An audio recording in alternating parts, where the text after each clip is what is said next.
Mohammad, chief editor रोज़नामा आज के इनकलाब शुमाबाद। दोस्तों, आज हम बात करने जा रहे हैं कोरोना और मुसलमानों के ताल्लुक़ से।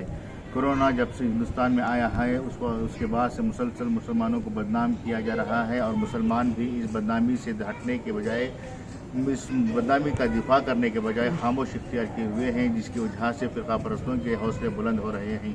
जब भी कोरोना का कोई मामला पेश आता है तो मुसलमानों की तस्वीर सामने रखी जाती हैं, मुसलमानों की वीडियो क्लिप्स को सामने दिखाया जा रहा है, जिसकी वजह से ख़ास तौर से आम लोगों में ये फहम पैदा हो चुका है कि ये कोरोना मर्ज़ मुसलमानों की वजह से ही पैदा हो रहा है।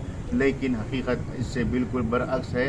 कोरोना मर्ज़ की वजूद और कोरोना मर्ज़ का फैलना ये अलग ही पस मंज़र रखता है, मगर इस पस मंज़र को सामने लाने में मीडिया नाकाम रहा है। लेकिन किस तरह से मुसलमानों को इस मौके पर दिफा करना चाहिए, किस तरह से हालात से निमटना चाहिए, इस सिलसिले में मुसलमान अपने आप को तैयार करें तो ही इन हालात में मुसलमान बदनामी से बच सकते हैं, वरना फ़िरक़ा परस्त जमातें और फ़िरक़ा परस्त टीवी चैनल्स इन्हें मज़ीद बदनाम करते रहेंगे। दर हकीकत हिंदुस्तान में हर काम के लिए, हर गुनाह के लिए सज़ा है, लेकिन दरअसल जिस तरह से मीडिया मुसलमानों को लेकर मीडिया ट्रेल कर रहा है, इस मीडिया ट्रेल का मुकाबला करने के लिए मुसलमानों को भी कमर बस्ता होना चाहिए। मुसलमान चाहें तो इन हालात से निमटने के लिए अदालतों से रुजू कर सकते हैं और अदालतों में इन टीवी चैनल्स की मीडिया ट्रेल पर लगाम लगा सकते हैं। इसके लिए सबसे पहले मुसलमानों को मुत्तहिद होकर सोचना चाहिए। एक मीडिया पैनल बनाने की ज़रूरत है।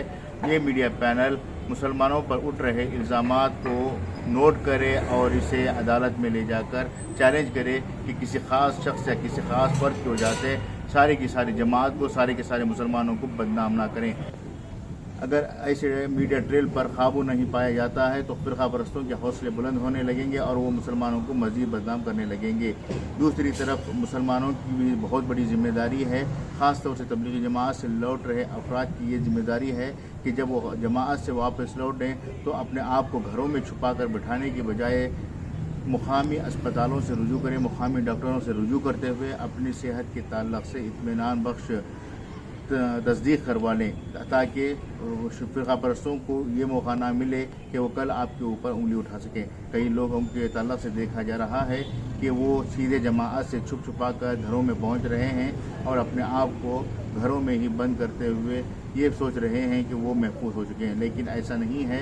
किसी न किसी शक्ल में, किसी न किसी सूरत में आपके छुपने की इत्तला मुकामी इदारों को, मुकामी महकमों को मिल जाएगी, जिसके बाद वो आपको ज़लील व ख़ार करते हुए सड़कों पर घसीटते हुए ले जाएंगे, या फिर आपके घरों के सामने इस तरह से एक माहौल बना दिया जाएगा जैसे आप कोरोना के मरीज़ नहीं या फिर जमात से लौटने वाले साथी नहीं, बल्कि आप एक दहशतगर्द हैं या नक्सली हैं। इन हालात से बचने के लिए आप अपने आप को हुकूमत के साथ राब्ते में रहें, महकमा सेहत आम्मा के साथ रुजू करें, इनके साथ ताल्लुक़ात अच्छे करें तो यकीनन इससे बहुत बड़ा मुसलमानों को फ़ायदा हो सकता है।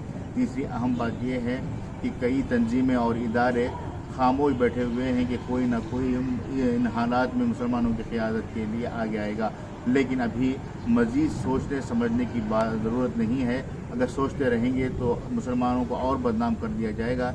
इसलिए जो मुकामी तंजीमें और इदारे हैं उन्हें चाहिए कि वो अपने इलाक़ों के आला अफसरों से रुजू करें और जिस तरह से फ़िरक़ा वाराना फसादात फैलाने या फ़िरक़ा वाराना माहौल बनाने की कोशिश की जा रही है, इन कोशिशों को नाकाम करने के लिए अफसरान मुदाखलत करें। इसके लिए अफसरों को मजबूर किया जाए, ख़ास तौर से डिप्टी कमिश्नर, तहसीलदार सतह के अफसरों से राब्ते में रहें और उन्हें बावर किया जाए कि किस तरह से सोशल मीडिया में, किस तरह से गली कोचों में मुसलमानों को टारगेट करने की कोशिश की जा रही है। इस ताल्लुक़ से उन्हें बावर किया जाए और अच्छे ताल्लुक़ात रखे जाएँ ताकि वो आपकी मदद कर सकें। अगर अफसरान ख़ुद ही फ़िरक़ा परस्त हैं तो ऐसी सूरत में आप उनसे आला अफसरान जो हैं उनसे रब्ता करें, अदालतों से रुजू करें ताकि आपको इंसाफ मिल सके और आप सुकून की सांस ले सकें। आज वक्त एक तरफ कोरोना के साथ लड़ने का वक्त है तो दूसरी तरफ फ़िरक़ा परस्तों की ज़हनियत से लड़ने का वक्त है। इस सोच को, इस कोशिश को आप ही कामयाब बना सकते हैं। अगर आप भी खामोश बैठ जाएं तो यकीनन मुसलमानों का जीना मुहाल हो जाएगा और मुसलमानों को मज़ीद ज़लील व ख़ार कर दिया जाएगा। इन तीन अहम नुकात पर आप अमल करें, यकीनन बड़ी कामयाबी होगी। अगर किसी भी तरह का शक व शुबा हो तो आप हमें कमेंट्स बॉक्स में हमसे सवाल करें, हम आपको इसका तसल्ली बख्श जवाब देने की कोशिश करेंगे। मेज़बान मुदस्सिर अहमद को इजाज़त दीजिए। नई खबर और नई फिक्र के साथ दोबारा पेश होंगे, तब तक के लिए इजाज़त दें। शुक्रिया।